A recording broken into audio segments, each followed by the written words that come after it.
يجي إنسان شو بقول أخي الله ليش خلقنا؟ طالما بدنا نموت لا شو لحتى يخنقنا ويقصف عمرنا. لو كان رب العالمين بده يجعل الخلود للإنسان كان خلقه على غير هذه الشاكلة. لما كان خلقك في هذا الكوكب، وهذا الكوكب له صلاحية معينة، وبالتالي لا تصلح فيه الحياة إلا على حال معينة، لذلك جعل حياتك هنا طورا ومرحلة، ما جعلها حياة لا بدائية ولا نهائية، وإنما هي مرحلية.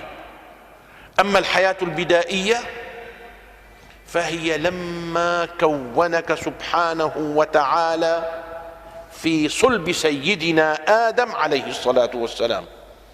هنيك بدء الخلق.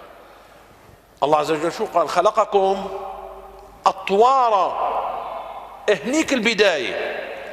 وتأتي بعدها عندما كنت ذرة تراب أو ذرة ماء أو ذرة فجل أو ذرة بقطعة لحم أو كذا، عندما كنت يعني مجموع من هذه الأشياء، ثم عندما أصبحت دما، ثم عندما أصبحت نطفة، ثم عندما أصبحت بويضة ملقحة، ثم عندما أصبحت علقة، ثم عندما أصبحت مضغة، ثم عندما أصبحت جنينا، ثم عندما برزت إلى هذا الوجود. فأنت تمر بمراحل كلها مراحل. يعني أنت لما كنت جسيم توتي انتهت هذه المرحلة، راح، ما عاد في شيء اسمه جسيم توتي، صرت بعد ذلك جنين.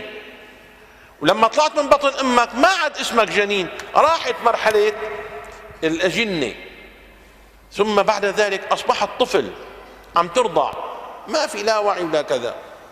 انتهت تلك المرحلة، أنت الآن بمرحلة جديدة. ثم بعد ذلك تنتهي هذه الحياة البشرية لتنتقل إلى حياة أخرى هي حياة البرزخ. ثم تنتهي حياة البرزخ بقيام الساعة لتعود إلى حياة أخرى تقف فيها بين يدي الحق سبحانه وتعالى فتسأل عن هذه الحياة. ثم بعد ذلك تنتقل إلى حياة الخلود، فإما إلى نار فيعزى، وإما إلى جنة فيهنى. فالله عز وجل بين لك الأمر من ألفه إلى يائه، وبين لنا سبحانه وتعالى أنه لما خلقنا في صلب سيدنا آدم أخذ علينا العهد أن نؤمن به وبرسله سبحانه وتعالى. لذلك الذي لا يؤمن هذا ناكث للعهد، ناقض للميثاق، وبالتالي هذا يستوجب من الله تبارك وتعالى أشد العذاب يوم القيامة.